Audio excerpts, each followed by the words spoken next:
event. This is the FIT National PTSD Awareness Discussion. I all the attendees for coming in today and being a part of what I feel is going to be an extremely important discussion to have to destigmatize and to bring awareness on what we know of PTSD, vicarious trauma, secondary trauma. One size does not fit all. And what you'll find today is that each one of our panelists brings a different perspective to this conversation. And so with that, I will turn this over to Brennan Gallagher. Sir, you have the floor. Awesome, Emily. I appreciate it. Yeah, so hello, everyone in the audience, as well as a fellow panelist. My name is Brennan Gallagher. And then as far as the abridged version of who I am, so 11 years active duty. And I'm first and foremost husband, father, rescue pilot, and then outdoorsman is really my go-to as far as what characterizes me. And then with respect to why I'm a panelist, so I bring kind of a unique perspective. So I represent those supervisors, leaders, coworkers that really need to know and want to know more about PTSD and some of the symptoms and signs, and truly how we can help our fellow guardian and airmen out instead of just being more reactionary. So I've had the experiences of working with fellow coworkers, as well as supervised a couple of members with PTSD. And then I think I handled it effectively, but I could have done better. And that's the big thing is I want people to learn from my, and they were like my mistakes and really have that information more readily available, have that knowledge more readily available so that they don't have to just learn about it more reactionary, but they can be more proactive on it. So that's who I am. And that's why I'm here as a panel member. So I'm going to hand it over to Michael now. Hey, thanks, Brennan. Good afternoon, everybody. I'm Michael Lincoln. I'm here at MacDill Air Force Base. A couple things about me. I'm a father, I'm a husband, I have another one on the way here soon. I'm stationed here at MacDill Air Force Base. My unique perspective to bring to this panel is that my PTSD developed outside of the uniform. Mine was actually back when I was stationed in Las Vegas during the 1 October Route 91 Harvest Festival. So my viewpoint on this is to bring that perspective outside that not everything happens in the uniform. So as we go forward, I want to make sure that, I give that perspective to everyone and help others who don't see that viewpoint inside of work. From there, I'll hand off to Stephanie.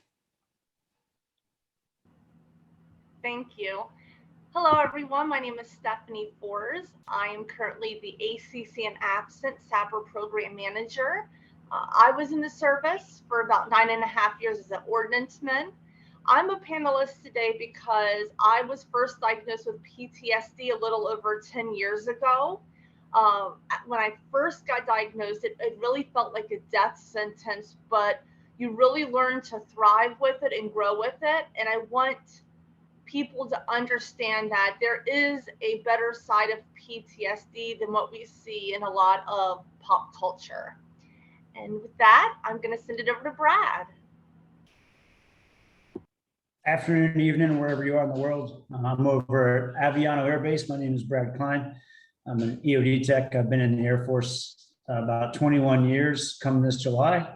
And I'm big into outdoors, just like Brennan, photography, motorcycles, all that fun stuff. I come from the Philadelphia area, out in the sticks, pretty rural stuff, good farm country. But I'm on this panel here to talk about one of the military perspectives that is certainly very possible dealing with combat trauma. Of course, being an EOD tech during the height of OIF, OEF, I experienced a lot of combat operations, and we're going to talk about that, and then also where I am today and where I hope I can help other people get to. With that, I want to pass it back to Brennan. Thanks, Brad. Appreciate it. And panelists, thank you for the introduction. So one thing, just as far as for leveling's sake, first and foremost, I want to make sure that everyone knows this is a safe space. So at any point anyone feels triggered or uncomfortable at a question or a line of topics, please just let us know and we'll cease those immediately. So just want to make sure everyone's on the same page for that. And then also for those in the audience, if you do have any questions, whether it's for the entire group or for a specific panelist, please just drop those in the chat. And then towards the end of our discussion, Brad will be the one passing those out. So we'll try to get to as many as we can today before we get done. with that, we're kind of going to go into our first topic, which is the general just PTSD development. So looking at the signs and symptoms. So starting again, just as a initial launching point for me, being kind of new to the PTSD diagnosis and the symptoms, I have been, I guess, influenced by kind of just the general stereotypes of what we see. So normally what you think of when it comes to media, society, you think of those combat related, you think of, on the job, kind of shell shock, if you will.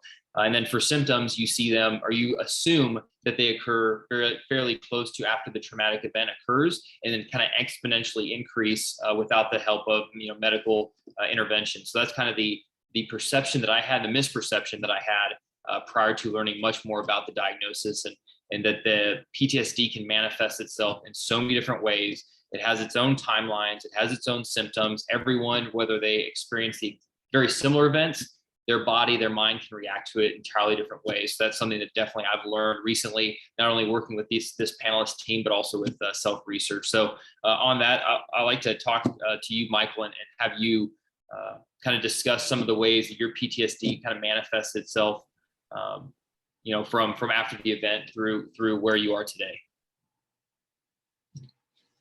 Thanks, Brandon. So like I said before, I was officially diagnosed with PTSD actually a couple months ago.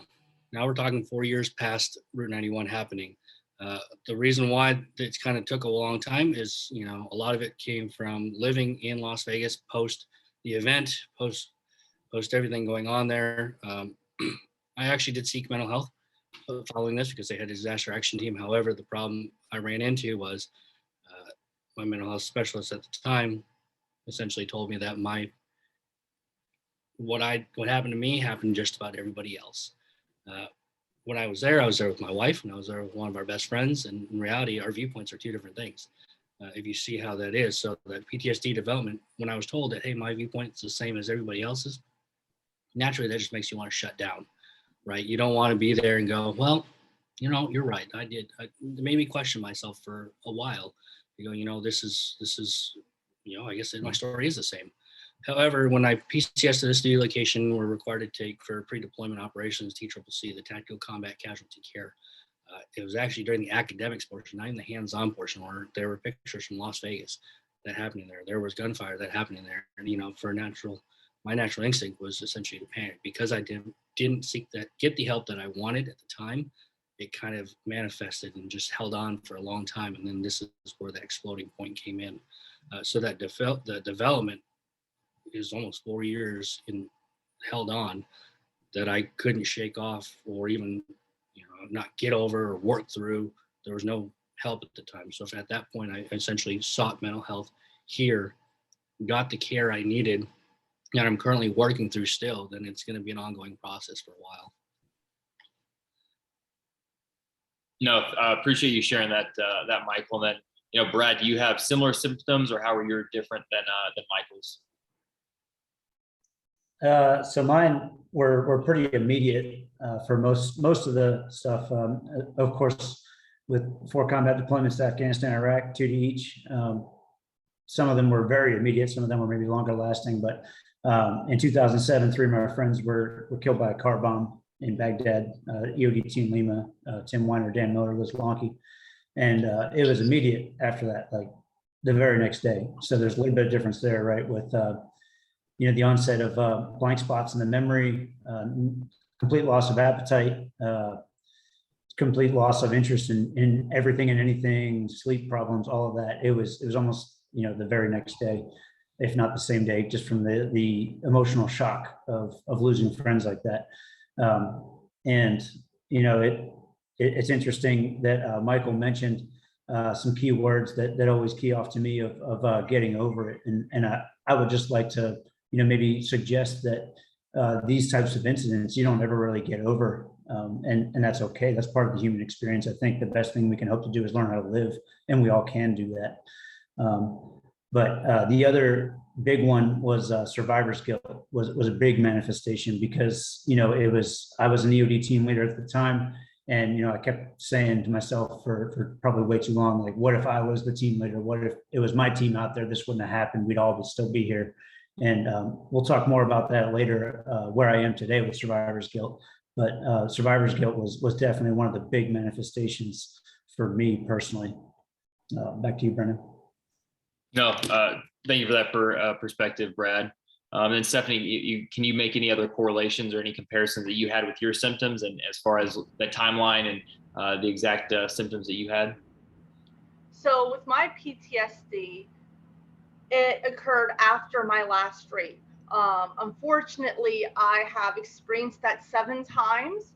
And so I think that's why I didn't initially realize there was a problem, because I'd already been through it several times during my service. I think what really surprised me about my onset of symptoms is it wasn't me that realized it right away. It was my least favorite coworker. This individual who I would rather be around anyone other than this person. And so for me, I was sitting in our maintenance control, flight ops was happening. And at some point, my brain just shut down. I lost time and space. And after was minutes from what I was told, I come to, and my coworker is snapping his hands in my face, like, hello, are you okay? And I come to, and I was just really irritated and more or less embarrassed, because anyone could have noticed. Why him out of anyone?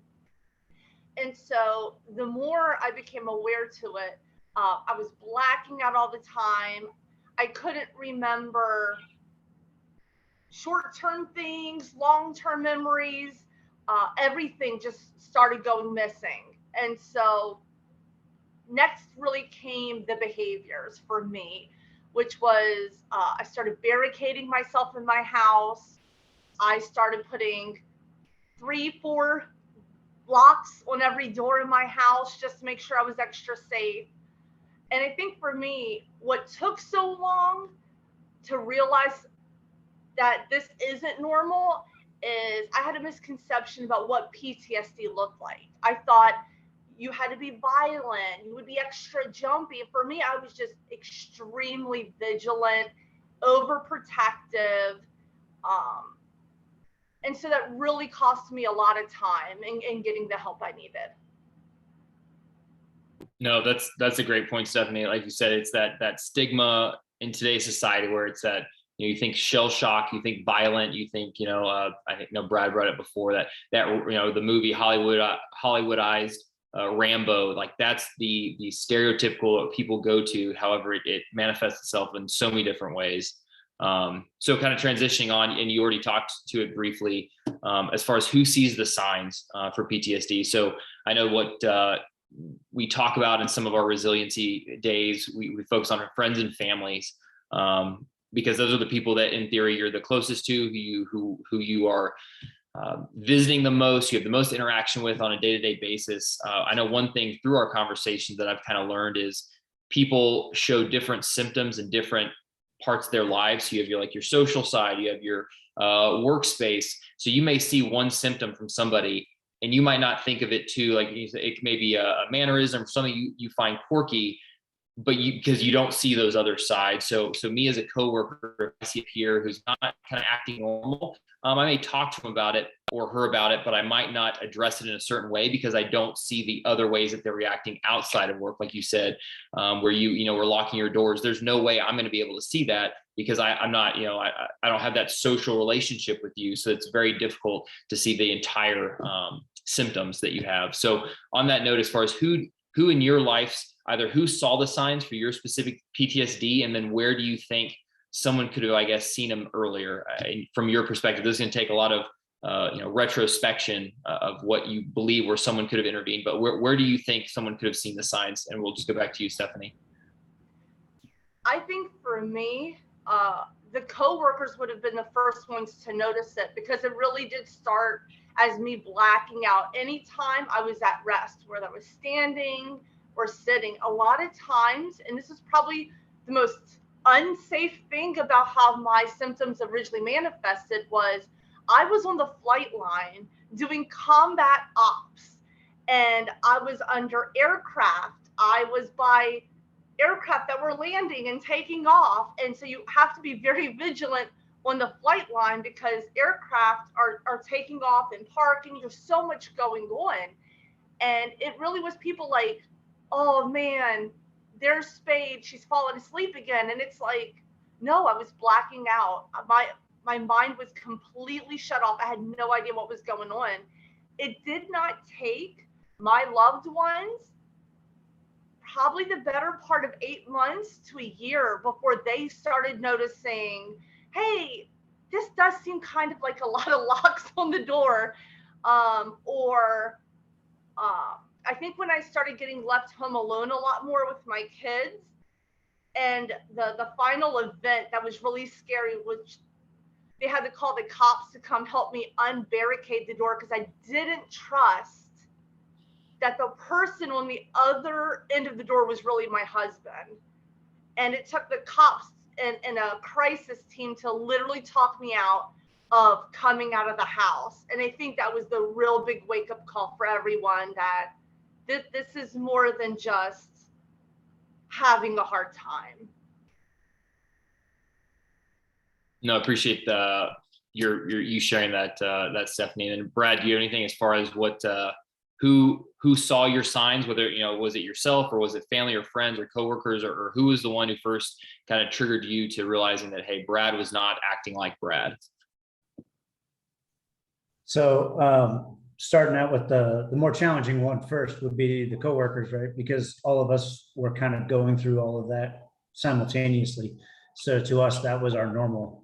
And it was normal to be, taking extra risks that were completely unnecessary, like riding a motorcycle way too fast, drinking way too much alcohol, doing other really dumb things. So like in the terms of like my immediate peer group, like I can't say like the whole entire community, but the people I was surrounded by, like, I think we were just so used to combat operations that everything else just kind of got the volume turned down, didn't matter until it was time to go back. So that was like a muting almost of being able to recognize differences. And for me, it really came from friends and family outside of my community because they had a different perspective. I remember describing an incident to a girlfriend at the time for a post blast, which is like we go out after an IED blows up and we try to figure out what happens so we can prevent it from happening in the future. And many times, far too many times, there's still human remains on scene, women and children, American friendly forces, enemy forces, all that stuff. And I had an issue with filters apparently because I told her every single graphic detail that came to mind. And it wasn't until I looked up from when I was talking that I saw a look on her face that I realized that wasn't normal. And I'm a compartmentalizer. So with how operations tempo was back then, it was just, hey, that's fine, that's cool. Stuff it down. You got another deployment coming up in 3 months, so figure it out and get on this deployment. And none of us ever wanted to be the one who say, I'm not ready for that deployment. I'm ready to go. Like, I want to do it because if I don't do it, that means somebody else has to. And I don't want to be that kind of person to put somebody else up in my position. Because I say I can't because maybe I shouldn't because my mental health isn't where it should be. So it kind of like, took a while for me to see it myself, kind of. So like in a quick roll up, with the peers, it was really tough to see because we were all going through that. And then the family and friends, it was very obvious right away. It's just not all of them knew how to bring that subject up. And I think for me, in the end, it came up, several years later when I finally started talking about it. No, thank you, Brad. And then Michael, of course, you have a very unique experience since you went through the same event with your wife and a dear friend. So I guess who saw the signs for you in particular, and as well as if you're comfortable talking about your friend and your wife, depend on like who was able to identify that, hey, they are not acting like themselves. Michael that we know is not acting normal.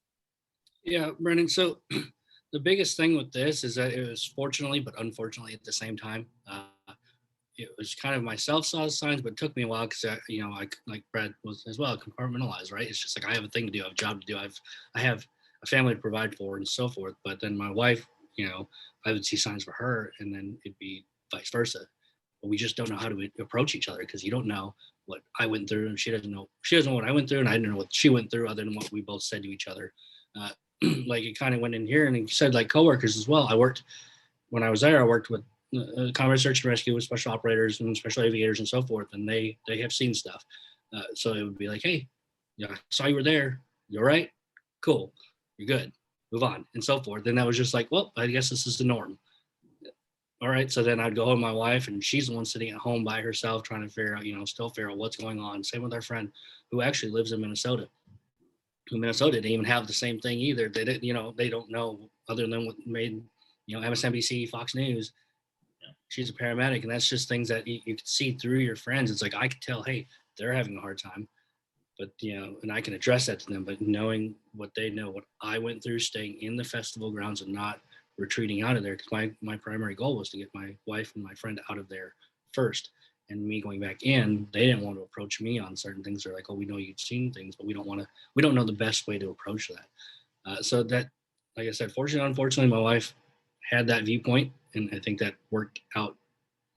It's still working out. Like you said, we don't get over it. We find ways to move forward. And each time this is a discussion between her and I, whether it's an event that's going on here, whether it's, the 4th of July, whether it's, New Year's, fireworks are the biggest thing for us, large crowds, things like that. It's like, how do we address this? What is our game plan? What are we going to do for this? We have to strategically plan what our event is and what we're going to go do, whether avoid it or figure it out. So it's her and I at least have each other bounce that off of each other. So it's working, but unfortunately, because of the situation, we have to do it. No, thanks, Michael. And then Stephanie, kind of going back to you and really trying to get into that kind of retrospection of, you talked about when you realized there was truly something wrong was after, the police had to be called, you had to barricade yourself in your house. Where do you think someone could have seen that sooner? And now we're talking, so kind of a two question here on like, who could have seen it earlier, your symptoms, and made that correlation? And also, where do you think you could have had that intervention, that medical support, that mental health support sooner in order to mitigate your PTSD symptoms? Like, where do you think in that, in your timeline, for your timeline specifically, do you think that could have happened? Honestly, I think it could have been the first week, even the first day. I remember right after the rape happened, I fled the scene. I was absolutely panicked. I literally ran from the scene. And as I was racing back home in my car, I called my mom, and I had been hanging out with someone who I'd served with for over 5 years. I mean, we're friends for a very long time. And the only thing my mother could think to say was, what did you think was going to happen? And I was just so flabbergasted, because when you hang out with someone for that long, you learn to trust them. You learn to feel comfortable with them, because it's like, well, they didn't rape me 5 years leading up to this, right? So what do you mean? What did you think was going to happen? And I think that's what initially started the shutdown in my brain. So about a week later, I went to my command chief, and I remember just blurting out, I got raped. And all he did was look at me and said, I thought being a SAPR victim advocate prevented that sort of thing from happening. And then he just walked away. There was no conversation. There was no, are you okay? It was, I thought being a SAPR victim advocate prevented this, and then just went about his day. And so having those two shutdown moments within the same week was like, you know what? This is obviously not important. I'm making a mountain out of a molehill. And then I think for me, what really helped was those side comments from the coworkers that eventually led to me getting my own intervention. I was my own best advocate. And I went to mental health. I had my brain studied. I ended up going to see civilian providers. And I eventually found, after, it's been about 10 years now, I'm going to say about 2 years ago, I found EMDR, which is the eye movement desensitization and reprocessing therapy. and it's where they hypnotize you and they actually go into your subconscious brain to process it because your conscious brain can't do it. So I think a combination of that and being intimate with my boyfriend at the time really helped me feel normal again. So from my perspective, this is where, again, if you're willing to share, and this, so for me, not only as a supervisor, as a leader, coworker, as well as just a family friend, can you talk to what you would have wanted your mom to say? Can you talk to what would have been the best thing for your command chief to do for you at that time, and you wish they would have done? For me, just "Are you okay?" would have been great. Just human to human, right? Outside of expectation. You hear something really bad happen to this person, and people just don't generally blurt out things like this. I think to me that should have been a sign that this person's not doing okay. I think at the time, obviously I knew what SAPR was, but even someone telling me that there's no shame, that sexual assault happens to SAPR personnel too, I think that would have been really great. But honestly, my command chief was like a father figure to me. And so any semblance of just care, I would have ran open arms with. I think that's why when my boyfriend, the same night that the rape happened, when he initiated intimacy with me, I was all for it because it felt so normal. It was his sign of his way of showing that, it's going to be okay. You're not damaged goods, right? Any show of care is going to be welcomed. No, thank you for sharing that perspective, because that's important for me to know that when heaven forbid something like this happens to one of my peers, coworkers, someone I supervise, like that just basic understanding, like you said, it's basic human compassion, caring is what you need. So that is extremely important. So appreciate that insight.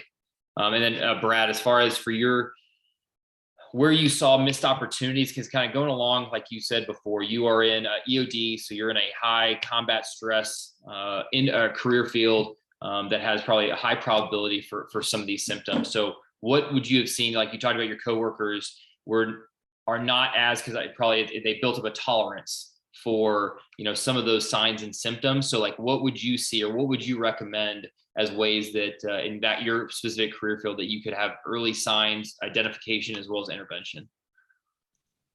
So I'd say it starts first and foremost with education and awareness of what those signs and symptoms are, so that they are not accepted as just the norm and ignore them, right? There is something that came about around 2010, at least for us, it may have been in existence before then, called the Deployment Transition Center that the Air Force put into effect. And I think that was probably one of the absolute best things they could have done. And if they could have done it earlier, it would have been even better. But the fact that it happened and it was running for several years was a godsend for sure. That was an opportunity for people, because if you think about, you go back to like World War II, right, where people would get on troop ships and cross the Atlantic to go to and from stateside combat zone and vice versa. And you go to modern day, you get on a jet airliner and you're back in the States the same day that you were friggin' picking up human remains somewhere. So taking that deliberate pause to put people somewhere that's not quite home yet, but you're still with that group of people, like our grandfathers and great grandfathers were together on that troop ship, and giving them a week to talk through the insane things they experience that are not normal and not part of the normal human experience, I think has huge benefits. So kind of providing the preemptive education of, hey, when you see these signs and symptoms, like first and foremost, that's a normal human reaction or response to whatever happened to you. Like I talk about post-traumatic growth a lot with our Airman Leadership School here at Aviano, and I always kind of half jokingly say, like, if I were to have had 3 of my very close friends, 2 brothers and 1 sister, killed, and I would have come home and had zero emotional reaction to that, that's when you would have to worry. That's when I turn into Dexter and chopping people up and chucking them over a boat outside of Miami, right? Like coming back and having issues with anger, issues with sadness, that is completely normal, and it shouldn't be pushed aside. It shouldn't be discredited. It shouldn't be downplayed in any way, shape, or form. It should be allowed to take its course in a group of people that, you know, can relate and understand, especially. And I can't speak for any other career field other than my own.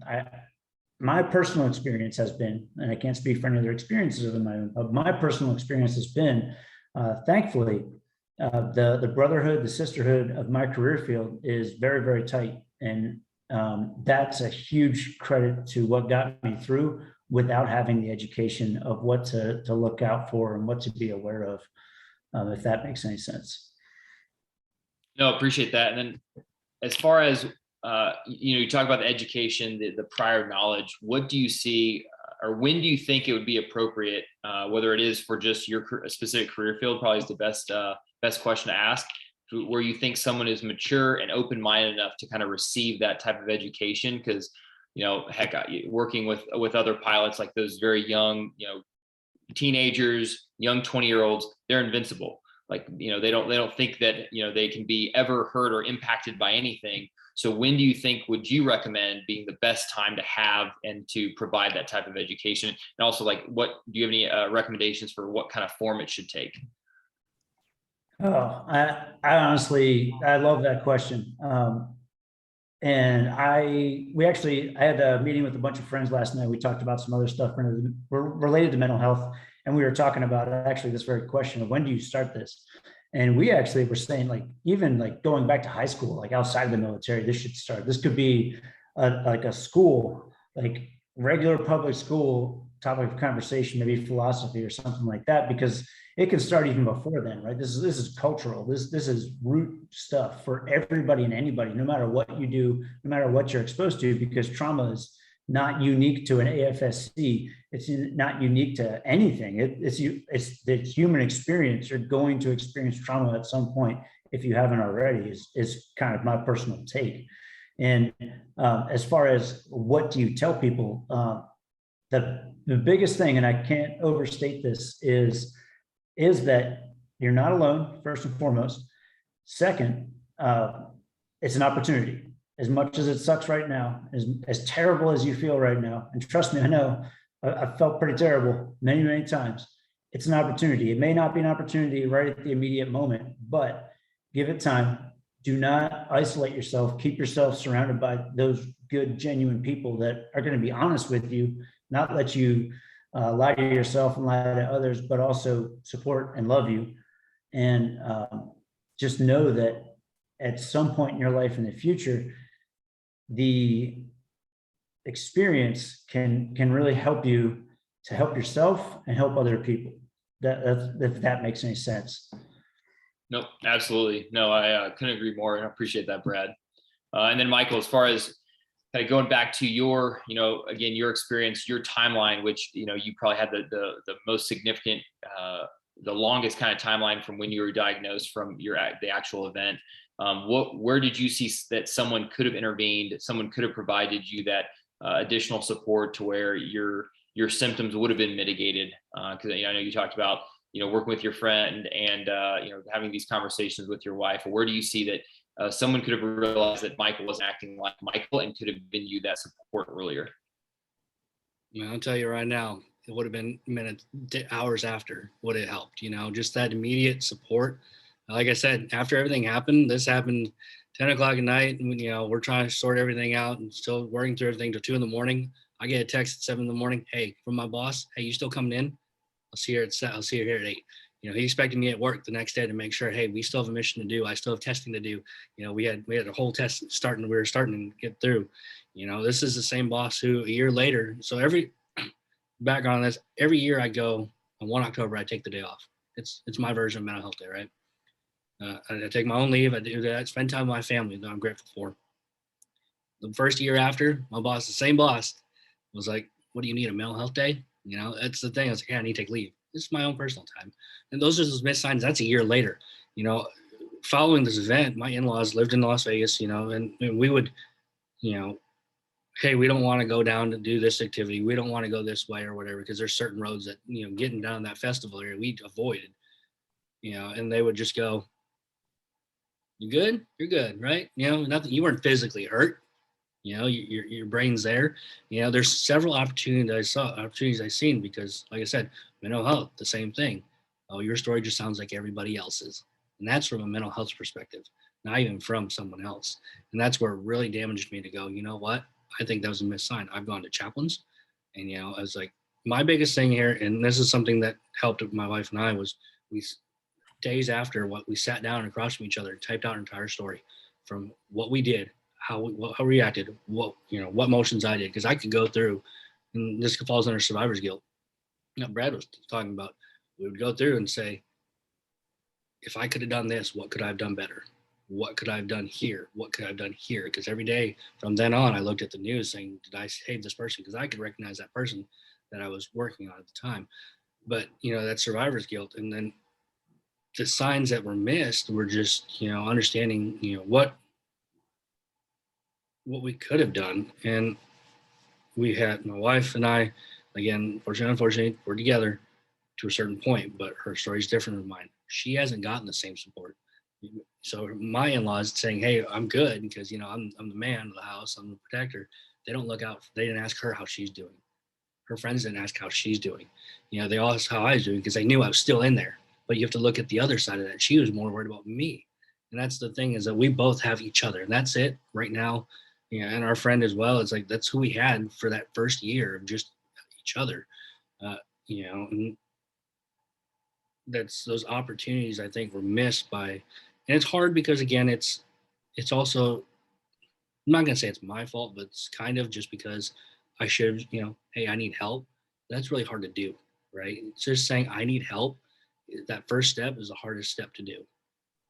And I wouldn't say it's a missed opportunity. It's just I didn't recognize it either because, I should be a man. I should be the man of the house. I should be a protector. I should, be that leader to my unit to say, hey, yep, I was there. I can still carry my mission, still do the job, and move forward. In reality, like Stephanie said, we would freeze and just sit there and zone out. And same thing, somebody would snap and go, hey, what you doing? I'm sitting there recollecting every single step. And that's why we wrote it down, so that we wouldn't have to tell our story over and over again. But then when I gave it to the chaplain, hey, this is what, I want you to read this, ask me the questions, because it's easier for me to come back to it instead of having to relive it. I'd show up at their meeting next day. Hey, can you just tell me the whole story? I don't want to tell you the whole story. I understand doing it to mental health. I understand having to do it there, but even over time of going through it, I understand their process, but I don't understand at the same time, right? And then, like Stephanie was saying, the EMDR is, unless you are diagnosed with PTSD, you cannot do it as an active duty member until then. That's the hard part, because I've heard civilians doing it, because again, this affected 20,000 people. You would see people on different posts saying, hey, yeah, I did this. I was like, man, I feel like I should try this, right? The Air Force and the TRICARE says, nope, you can't do that until you are actually diagnosed with PTSD. Here I am 4 years later, getting an official diagnosis, and we're 4 years essentially in my head too late. No, I appreciate that perspective, Michael. That's definitely important information to know from my perspective too. Well, first off, absolutely not your fault, by the way, that you did not identify those signs and symptoms earlier, because it's one of those where that's so difficult to know. And again, we're not all doctors. We don't know, exactly what our symptoms, how they manifest. But one of the questions I have for you is, and this just kind of from my own perspective, do you feel like when we're talking with your in-laws, did you manifest, or did you compartmentalize some of your emotions, some of your symptoms that you think like it would have been harder for them to tell? You talked about just the stereotypical gender role of you being the man of the house. Like, do you think that you put on or kind of stepped into that role so that it would have been harder for them to see? Yes and no. We've had heart-to-heart conversations. This is nothing new between, it's my in-laws, right? It was just the perception that I was given from them was, you weren't physically hurt. You should be fine. That's really where it hurt a lot for us. And that's where, you had that conversation with them, and then they just didn't understand, because it was either they either, it's not on them either. It's society as a whole. You failing to choose to understand, to learn what's going on with someone else. And that's where Brad comes in and says, this is where it needs to start early. Because again, mine wasn't in uniform. Mine could have been one of the other 20,000 who were working, at XYZ job, doing whatever outside the military. But if they learn early what the resources are out there, and that this is not it's not a stigma to seek help or ask for help from a friend even, or from your supervisor from where you work, then I think the help would be there sooner rather than later. Nope, you're 100% right. No, I appreciate that. And then kind of similar question that I asked Stephanie, what, and we don't have you deep dive into it, but what would you, other than the text that your supervisor sent you, what would have been what would have done the best for you? Like, was it would it be a phone call to come see you, or like, what could he have said to help intervene sooner, I guess, rather than what he did, even like a year after, what do you think would have been the best thing for you, for him to message you? For me, it's just like, hey, when you're ready, let's talk. It's just that conversation, right? Whether it was still a text, it was just the way that text came across, right? It was like, you coming to work today? Because it was less about, you were just involved in this, mass shooting, but now you're worried about the mission, right? The mission will still go on. The Air Force is just a business, right? You will get replaced one day. But if you're going to choose someone to do that by that way, then that's harder, right? So whether it's a text, whether it's a phone call, whether it's whatever, it's just to check in, right? Even if it's, hey, how are you doing? Are you still coming in? I'd rather have that because it shows empathy. Just because you weren't there, you don't have to play sympathy. Empathy is that card where it's an understanding you weren't there, but you understand the person's emotions. The empathy is what I needed. What I needed was somebody just to say, hey, are you okay? I could lie and say no, but that's my fault then. It's that they were still doing their part to ask. If they did that, then I'm not being true to myself if I say no. If I'm saying yes, I need a day, I need a couple days, I need help somewhere. That would have been more impactful than just going, you're showing up to work today. No, It may not have been his intent either, but I didn't. It's not my place to to go back to my supervisor and say, what the heck, man, what are you doing? I just respect the rank. I have to do that. I can't go, well, sir, you cross the line with me, then it's out of my hands. No, absolutely, Michael. No, like you said, you were injured, but they were invisible wounds. So that's the thing where, to have your supervisor understand that and take care of you is the most important thing. So appreciate that insight. And then kind of asking you kind of the next follow on topic of like, what have you seen kind of impact your, whether it's career, social, family life, that the traumatic event as well as your PTSD has had? I know that's a very broad question.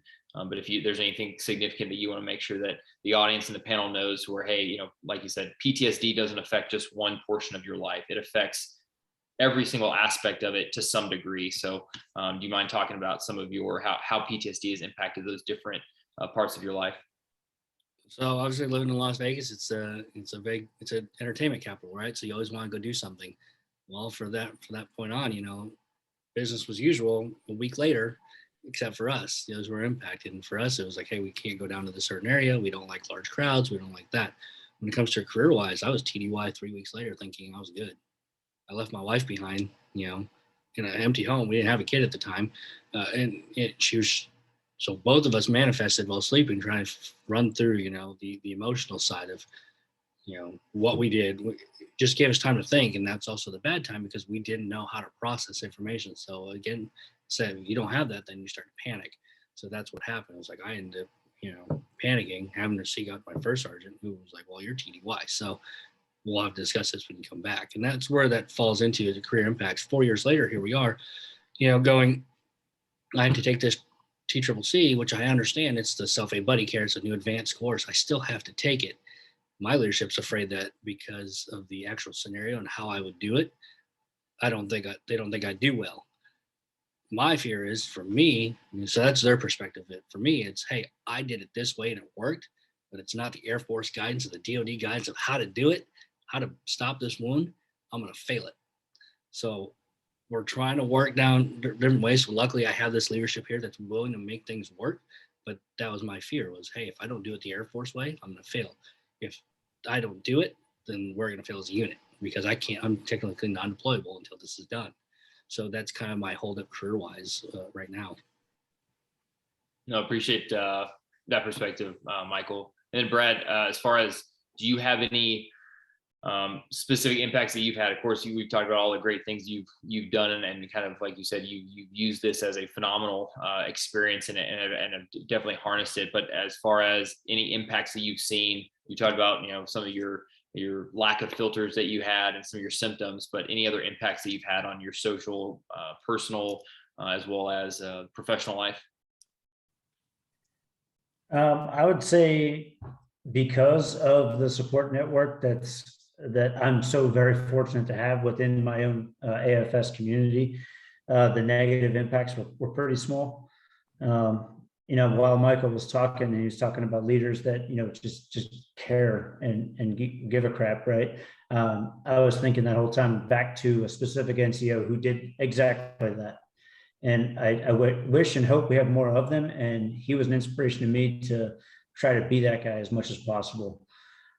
As far as otherwise, negative career impacts have been minimal. None really. I mean, don't get me wrong, I've probably done some dumb stuff.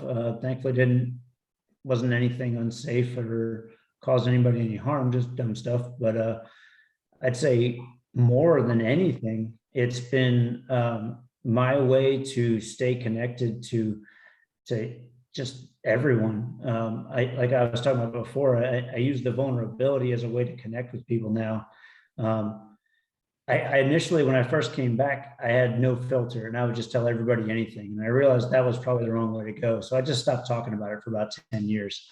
And then here at Aviano in 2019, the wing had a storytellers event. And that's where me reopening that and starting to talk about it again for the first time in about 9-10 years really helped that. And I know my fiance really appreciates me talking more about it because I've only gone through the full details of certain experiences, less than I can count on one hand with the same amount of people, because it's really difficult to recount all those details that I absolutely still remember 10 to 15 years later.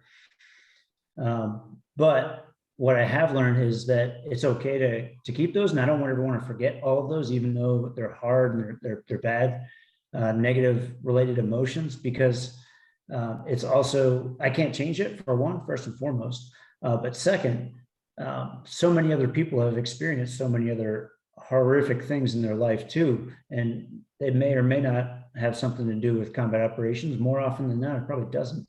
And I can personally, I don't want to say the word use feels wrong, but I can use that to connect with people, and I think that makes it okay to use the word use, I guess, with that vulnerability. And maybe my entire goal with that connection and with that sharing of my vulnerability, because I'm not worried about what people are going to do with what I share, because I don't know how anybody could hurt me with what I share. I can understand how other people could be scared of that, so it's a little bit easier for me to share it. But with that, I'm hoping, my entire goal is just to change one person's mind if they ever find themselves in a position where they're losing hope and they're losing purpose. And it's a twofold thing. It gives me hope and purpose because it's my way of connecting with people, if that makes any sense. No, absolutely, Brad. No, I appreciate that. And then Stephanie, as far as for you, you've already kind of alluded to some of the ways it has impacted you socially, but any other kind of significant or anything you want to bring up as far as impacts to your professional life that your PTSD has had? Well, I think, so I'm one of those obnoxious optimists. So for me, I fell in love with the SAPR program when I was in the service. And when I got out, I could think of no better way than helping people the right way, the way I'd been hurt and the way I'd been let down.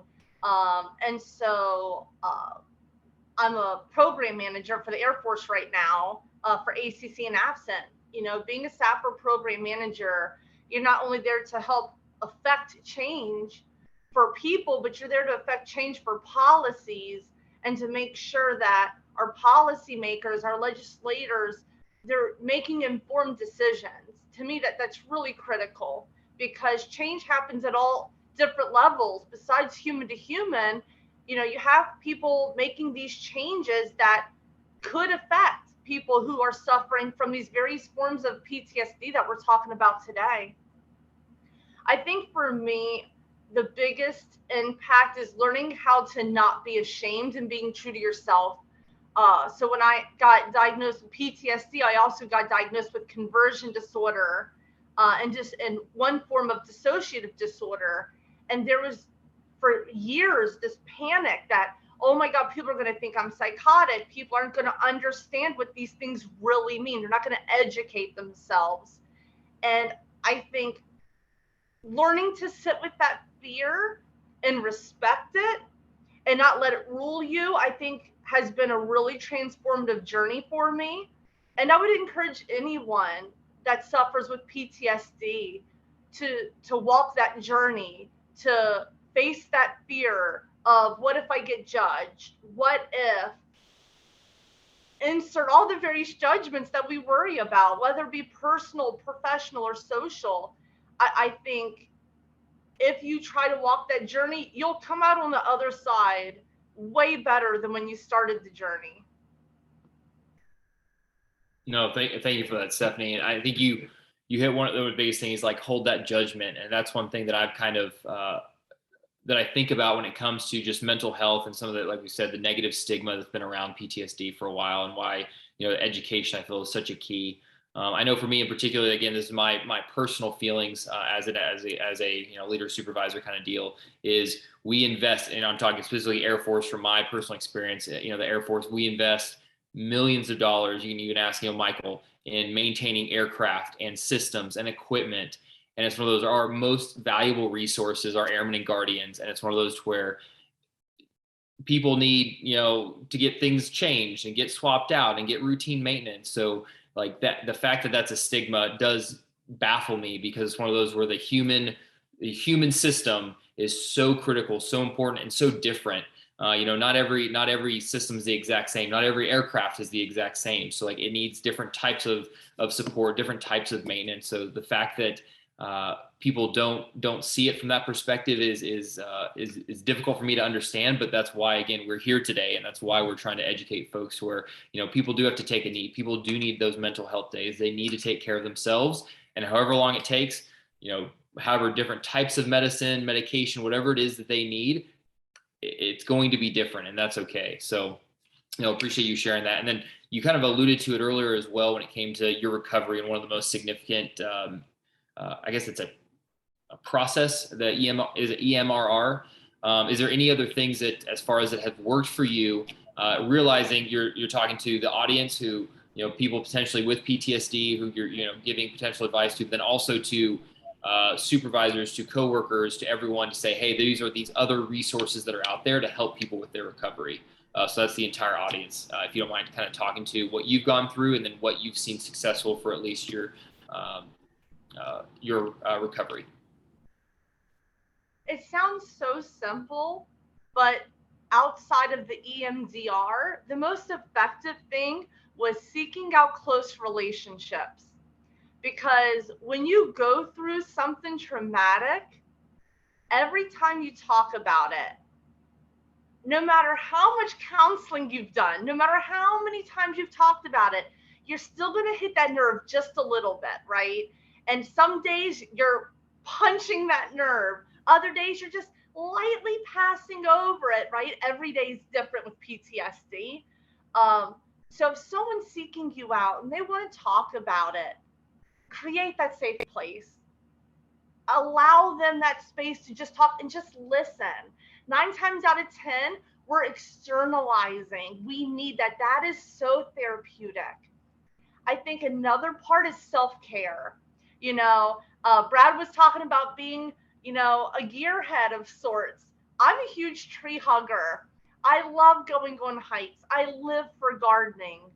And so learning what healthy self-care looks like was revolutionary for me, because, for so long, we're like, well, if you sleep too much, if you drink too much, if you avoid too much, insert activity too much, right?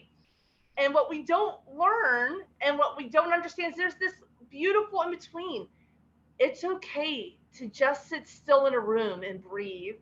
It's okay to take a nap. It doesn't mean something's wrong. And I think for A-type extreme personalities like myself, I do something. It's like, am I doing it too much? Am I doing it right? You know, because you work so hard on trying to be healthy. It's like, but you don't want to screw up being healthy. So give people space and grace and just be there for them. That it's always a winning solution. No, awesome, Stephanie. Thanks for that advice. And then, Michael, what have been the most useful tools in your road to recovery that you found? And if you're okay with it, you're talking to what your wife has found as well. So obviously for my wife it's just the establishing relationships, right? So right now it's like my wife and my friend, we have that similar experiences. One thing that it's actually a good thing that came out of it was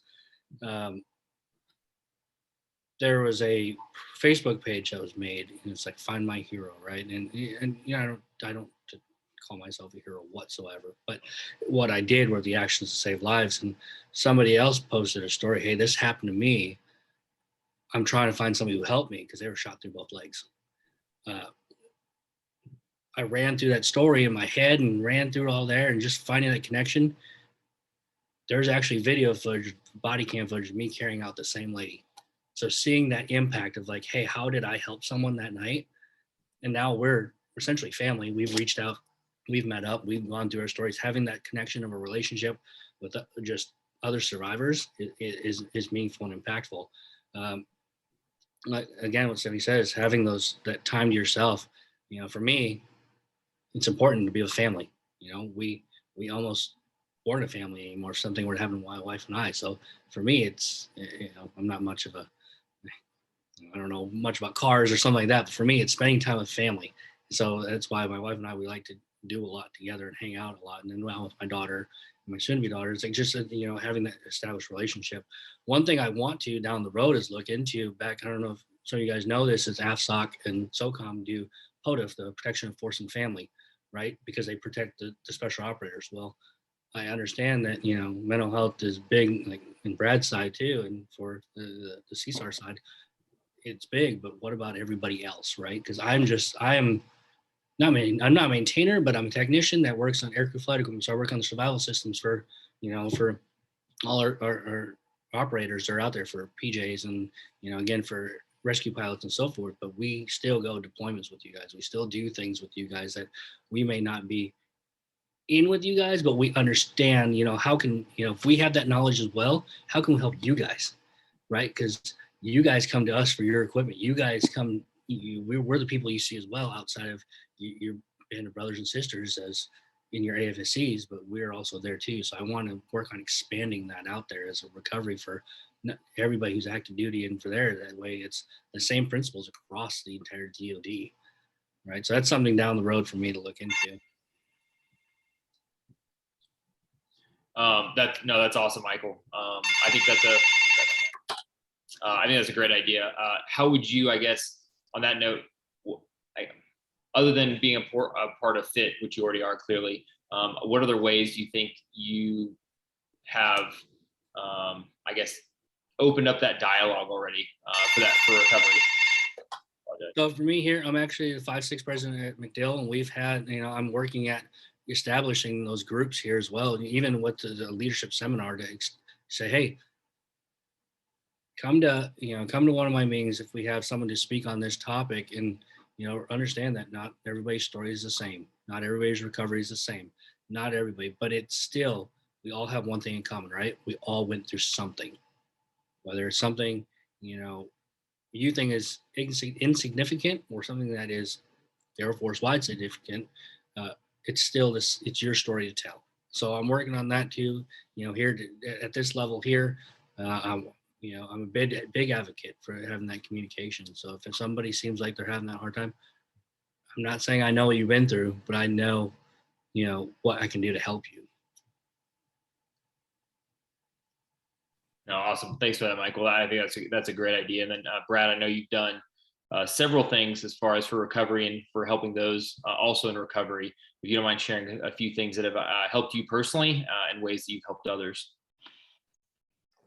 So just like Michael and Stephanie both, talked about or alluded to in some way, connection is probably one of the biggest things. Being able to stay connected to people is humongous, and realizing that sometimes you just need somebody to hear you and make you feel heard, which then in turn, when you're on the other side of that is sometimes you need just to listen to somebody and make them feel heard, which may mean you take the word silent or the word listen and you rearrange it and you get the word silent. So just let somebody talk, because sometimes that can be enough, or that can be the start of a huge recovery. In terms of some things I've been doing lately, I got a group of friends of mine. We started this group. We call it Project Felix, because semicolon is kind of synonymous with suicide prevention, where a sentence could have ended, but it didn't. And Felix is an old throwback to British EOD, but we get together once a month with an open conversation that's open to anybody. Anybody with an internet connection can join us and talk about mental fitness related subjects.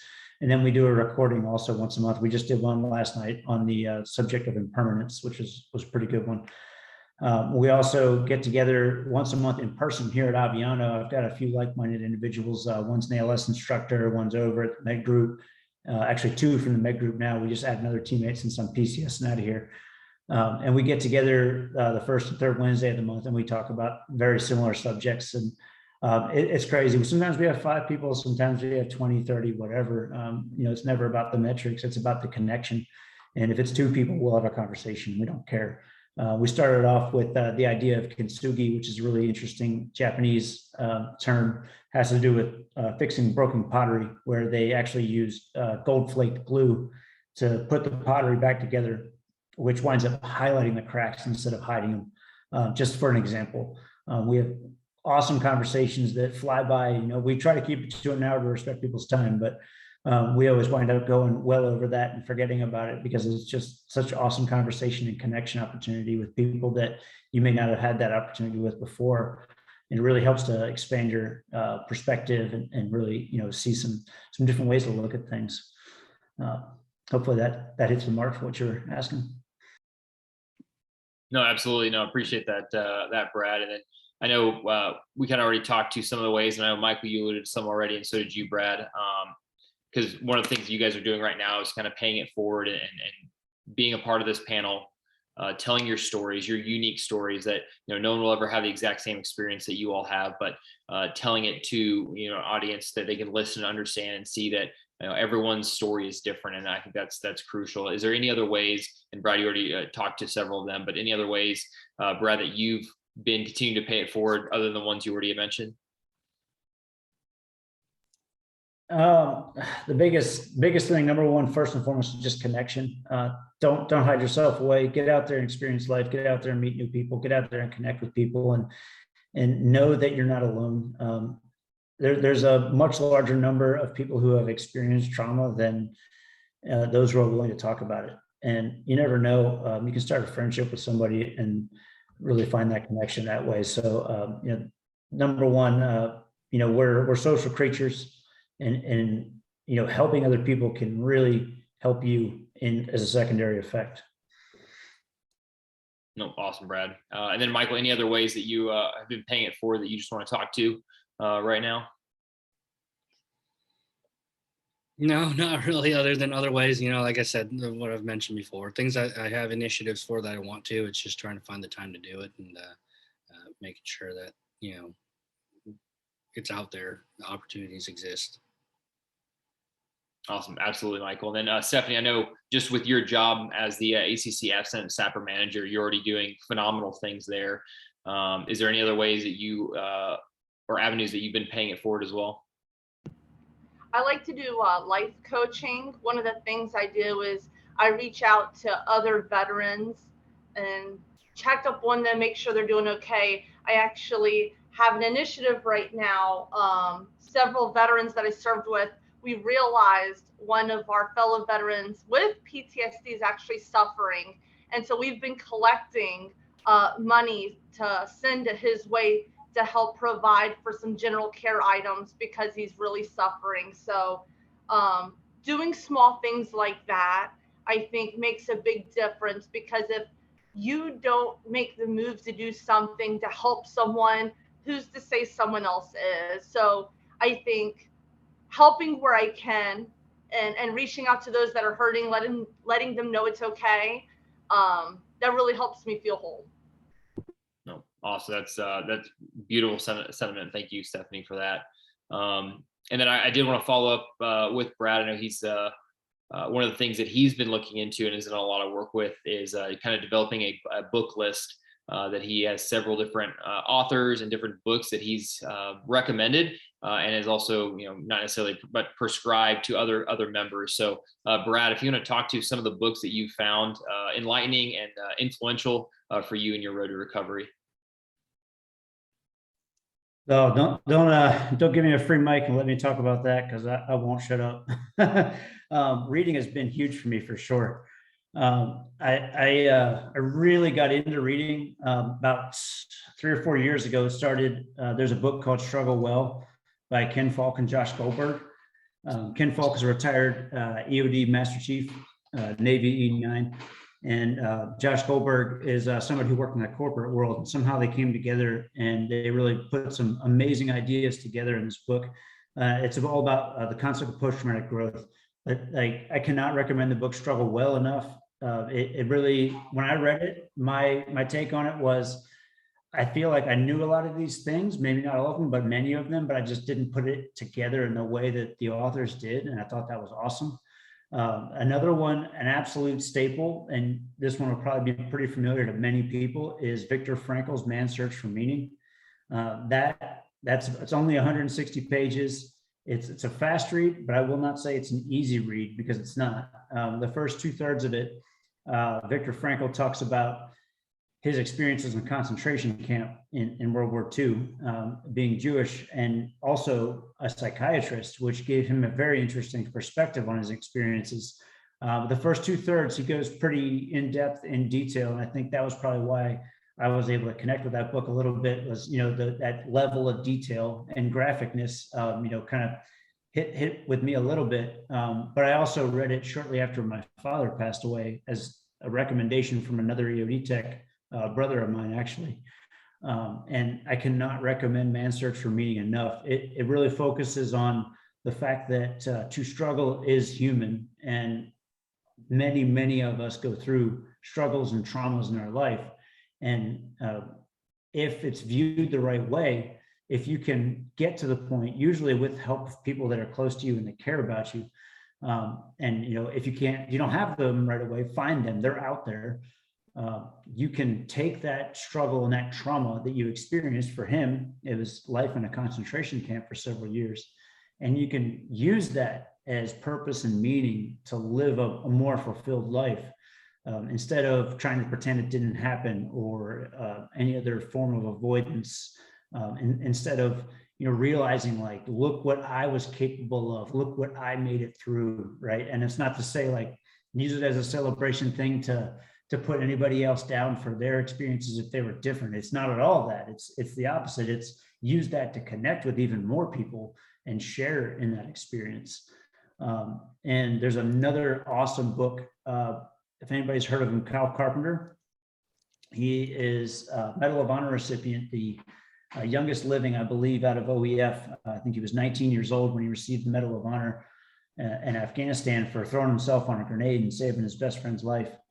And he has a fantastic book. And I found out about this because our wing brought him here to be a guest speaker, and one of the best guest speakers I've ever heard talk and had the chance to interact with, which was awesome. And that book's called You Are Worth It, Building a Life Worth Fighting For.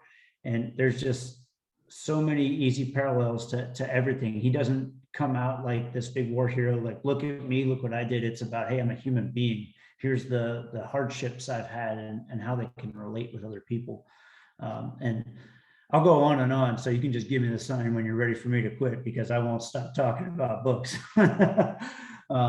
One last one I would like to throw out there, though, is The Body Keeps Score Bessel is his first name. He's from the Netherlands. I had the title up somewhere. I'm sorry, I have my Kindle up my iPad, but I lost it. But Bessel van der Kolk, I think is his name.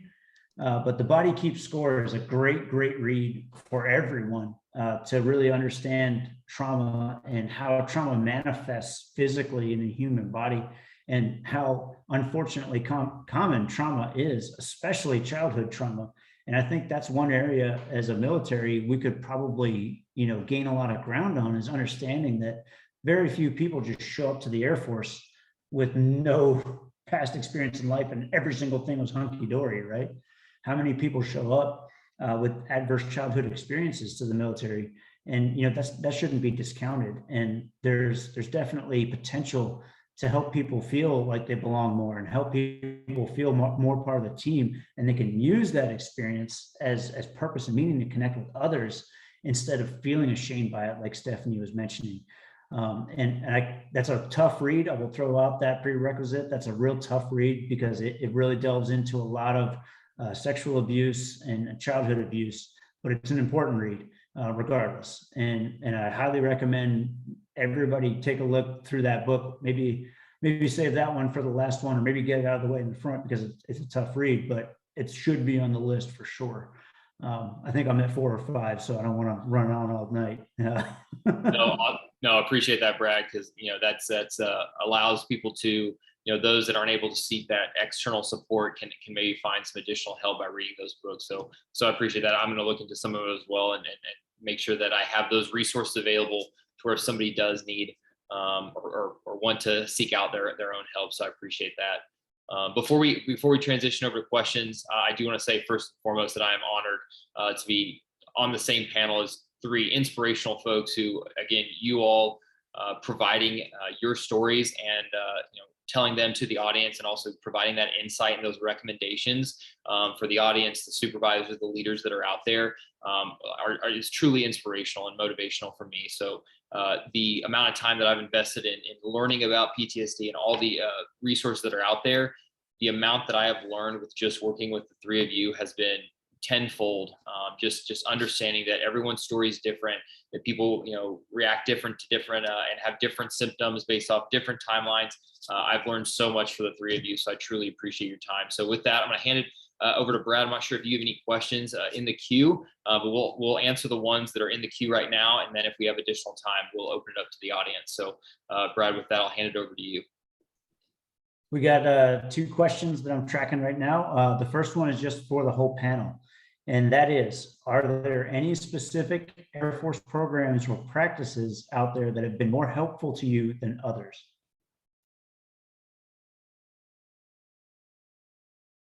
All right, Brad, do you want to take that one, or you want to hand that over to Stephanie or Michael? Stephanie, Michael, do you have anything that comes right away to mind? For me, mental health was huge. I remember after seeing my second mental health provider, I went in one day, thought it was just your regular run-of-the-mill appointment, and the provider called me back and they said, in a much nicer way than what I'm probably putting it, but essentially said, your issues are so far beyond my scope. And so they ended up sending me to someone that really knew how to handle someone with my level of special, we'll call it.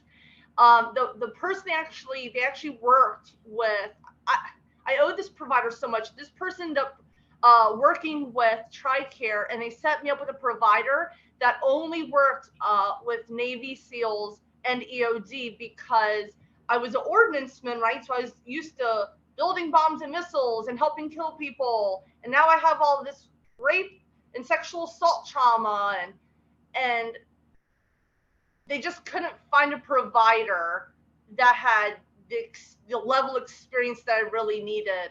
And so having that person that helped me transition over eventually to civilian services, I mean this in no small way, that person literally saved my life.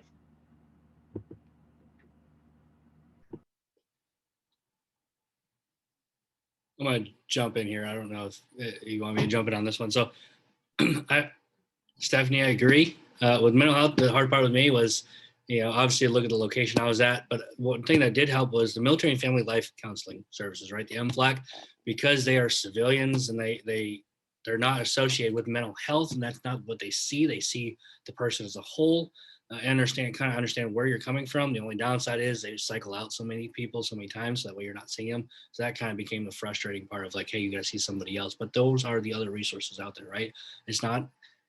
Again, the DoD as a whole has to work on getting over the stigma of mental health, right? The AMC commander just put out a thing a couple of months ago saying mental health is not a problem, right? He sees mental health, and I think it starts from our leaders, right? Our leadership that says, hey, you don't have to address that. I see mental health like he did, but it's understanding that mental health is not the problem. Going to see them is not the problem. It's going to see them is a solution. But that stigma and then swinging that career field around is that tough part. And we were mentioning, like Brad mentioned too, and I see in this chat here that Genevieve mentioned too, is like the uniform members have multiple adverse childhood experiences. That starts with this book here, right? So this book is called "Doesn't Start with You." Inherited family trauma shapes how you are. That's that again. If it's the trauma that the mental health can't see you because they can't see you for 2 months because they're booked for a good reason, that's where MFLAC comes in, right? They come in and understand you as a whole, understand your childhood, they break it down for you. Again, it starts with those resources and obviously your supervisor, that leadership. You're starting from your commander down, your first sergeant, everybody, just having that conversation with someone to build that empathy, I think works. Yeah, I'll just take 1 second too, because I think you, Michael and Stephanie brought up a great point. Like her experience with mental health was significantly different than yours. So understanding, like empowering the individual to know that there's humans along the entire chain. So like one mental health organization might be better than another, more experienced, in her, they knew their limit, their threshold, their capabilities. So it's, in my mind as a supervisor, it's extremely important to note that if my airman guardian, isn't getting the mental health support they need, they could continue to advocate for them. So if they're not getting the help at mental health here, continue to elevate it, continue to fight, and then also empower the individual to do it too. So that, hey, like you went to mental health and just did not get the acceptance that you expected. And of course their response was not what they should have had. But they could have been over capacity. So the human factor there. So you continue to fight for yourself, to fight to get that, the medical support that you need is extremely important. So I just want to make a quick note of that. So Brad, back over to you for the next question. Right before I get to the next question, 10 seconds, real quick. Absolutely agree 1,000,000%. And to add on to it, if your troops, yourself, whoever goes and gets mental health help, and it's not meeting your needs, that doesn't mean quit. You can ask for another provider. You can find somebody else to talk to. So don't give up. I'm speaking from experience, right? So I just want to throw that out there. The next question is directed straight at me since I'm in Aviano. As a member of Aviano and USAFE Africa, are you familiar with Operation Grit, and how has this initiative benefited your recovery? So this is an interesting question. Certainly familiar with it because we talk about it every staff meeting. The first sergeant is typically the one who kind of leads it up, and we just I'm just going to be honest and completely transparent. I like the messages that are sent out. I read through them all, and I really like the messaging that's there. It's so tough to implement, and it depends on unit to unit how it's actually implemented, and it's not something you can force. And I wish more people would be more receptive to it. I think that's where the issue comes, is the reception to it. I don't know how we get that reception to be better. Does anybody else have experience with Operation Grit, or am I the only one? Well, ACC is something to them. So we do bridge chats. Our A1Z team here at ACC, they have these monthly discussion topics, and they send the materials out. And it runs the gamut, but it allows for small group discussions on real topics and how they affect real people. And for me, that only not helps connectedness, but it helps people forge relationships with one another, so they're more likely to reach out for help. I think there's a difference between feeling connected to your peers and feeling connected with your supervisors. And for us, bridge chats really allow us to bridge that gap between the two. So I'm a huge advocate for that.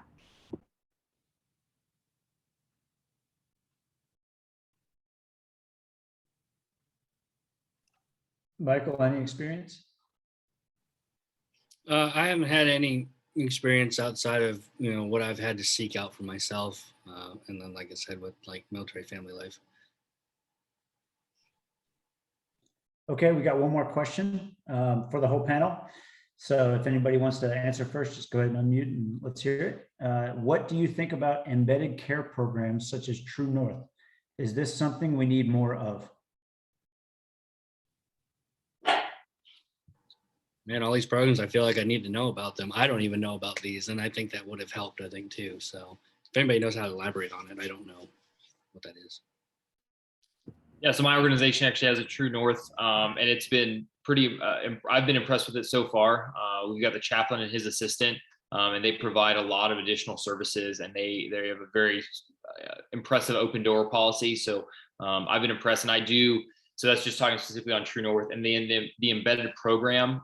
I am completely for going back to what the overall intent of why we're here today is. It's that education, it's those resources, and they are truly there. So for those folks that don't necessarily, whether or not they didn't have that education earlier on, but there's a persistent presence of someone who knows how to take care of people, and that's why I've always been a big fan of them.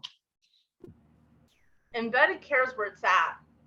If you don't know about embedded care, start looking into it. I cannot tell you how many commanders, vice commanders, command chiefs, airmen that I talk to monthly that want more embedded care. There's nothing better than to have someone right there with your team that sees what the command is doing. Command climate and command psychology is such a nebulous thing, right? And if you have someone embedded, they get that it of what that command is uniquely going through. Sure, absolutely. We have our chaps, big ups to chaps. I love me some chaps. We have our MFLACs, we got mental health. But man, that embedded care is the future, honest to goodness.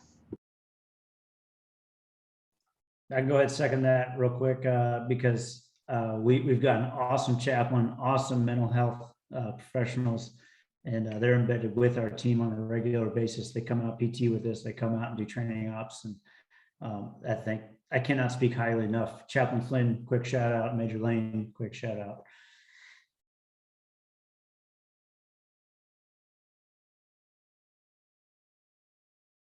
We got a couple more questions. Another one for the panel. Let me scroll through, make sure I'm not missing them. Why do you feel there is such a stigma with military members going to mental health? For the panel. Let me be honest with you. I think it's social media. Look at social media out there and one person's experience versus another's, and then you build that against each other, and then it's adding fuel to the fire, right?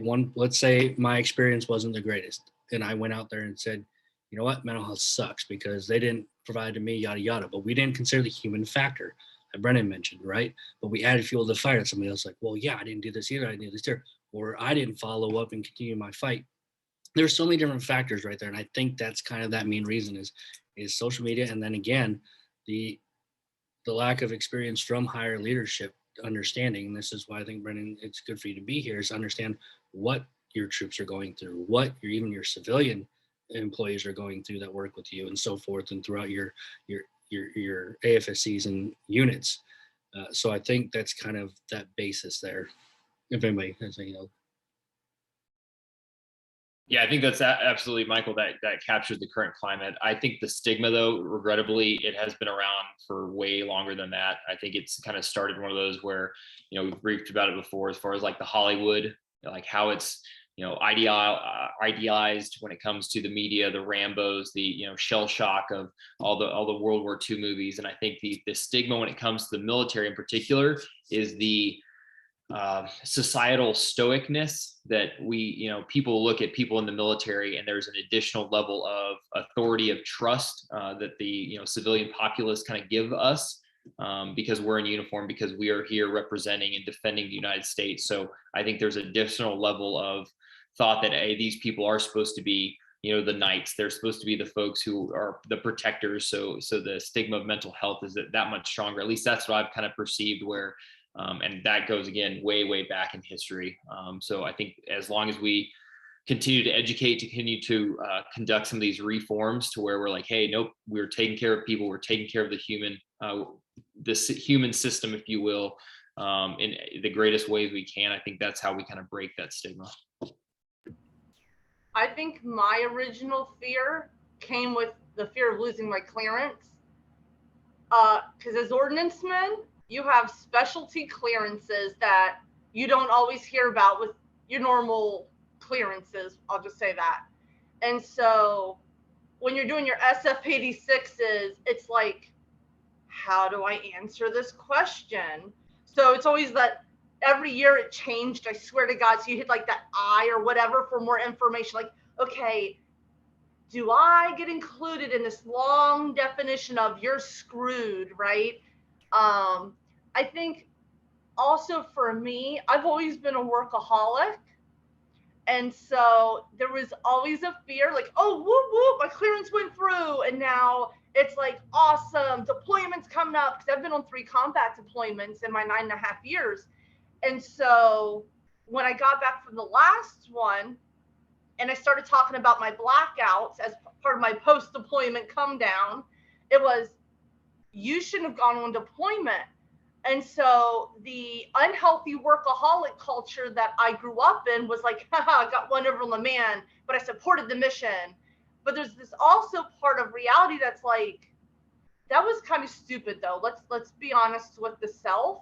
So I think creating an unhealthy work culture where it's always the mission first, no matter what, for someone like me that's a workaholic, we will feed into that and we will keep pushing and pushing, and we won't look at symptoms. We won't look inward because there's something more important. And it's called, at the time, the global war on terrorism, Operation Enduring Freedom, and all the other ones that we've worked on.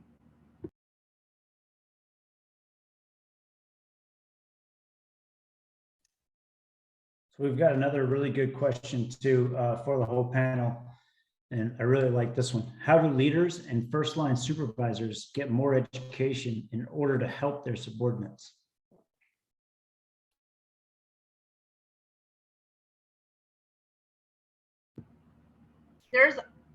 I could really go in on this one. So I can talk specifically for ACC. We have a batch of, we call them sword courses. We have courses for every line of leadership as they come into their rank, or as they come into their position. And these courses, they can be 2, 3, sometimes 4 days long. And we cover everything. We cover big ups to Genevieve Brock, who's in the audience today. Trauma-informed leadership is a curriculum that she built. And it specifically is about a lot of what we're talking about today. But we talk EO, we talk embedded mental health care. So a lot of the times, if you want to know what your MAGCOM is doing with developmental courses, do it. Reach out to your development leadership folks. For us, it's the A1KB team. They have been awesome. Reach to your MAGCOM. Ask what they're doing.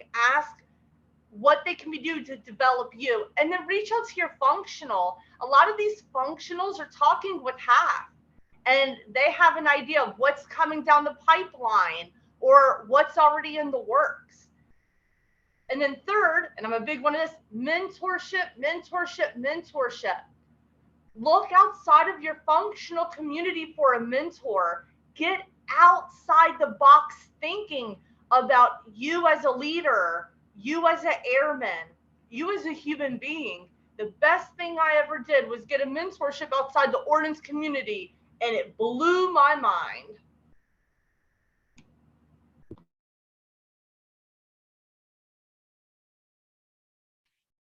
Yeah, I kind of agree.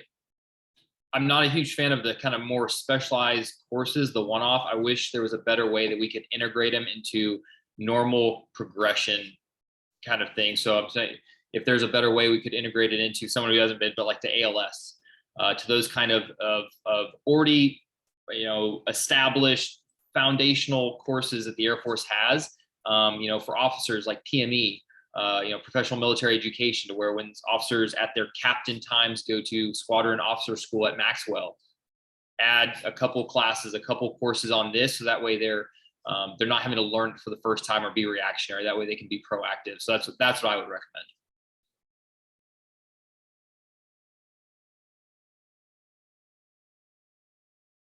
I'll give a look through and make sure there's no questions I missed. Hopefully, I don't think I missed any. I believe that's all the questions we got. Awesome, Brad. Appreciate you filtering through those and passing them out to the panel. So I appreciate that. Well, I know we've run over a little bit on time, but that's okay. I think we had a great discussion. Again, thank you all panel members for being a part of this, because like I said, I've learned more working with the three of you than I could ever imagine just on my own. So I truly appreciate it. And on that, I'm going to hand it back over to the FIT team. So I'll pass it back over to Ebony for any final remarks.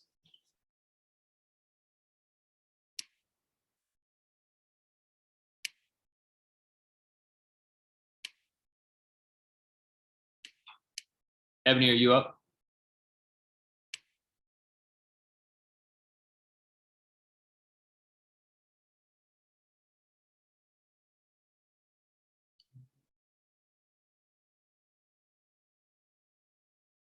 All right, I'm not seeing her come up, but all right. Well, in closing, I do appreciate everyone in attendance as well as the panel members being a part of this today. I know I did talk with the rest of the FIT team, and we talked about potentially having another part 2 or some other additional meetings for this to continue some of our conversations, as well as answer any other kind of additional questions. One thing I do want to do is if any questions kind of pop up after our discussion is over, feel free to shoot them over to the FIT team. And then we'll try to hand those out to the respective panel members and get those answered for you. But sorry, Brad, go ahead. Yeah, the one thing I wanted to make sure I got out there, this was kind of mixed in with the questions, so I didn't want to lose it. I just scrolled to find it, but just a quick thank you to the FFIT team for hosting this discussion, and everybody here on the panel for being open, and also especially Tabitha Lamb for consulting and providing resources. And thank everybody. I want to thank everybody here. We all want to thank everybody here for joining us and spreading the word about future discussion. Awesome. Thanks for closing remarks there, Brad. But with that, hope everyone has a great Monday and has an awesome Air Force Day, and we'll keep in touch. Take care.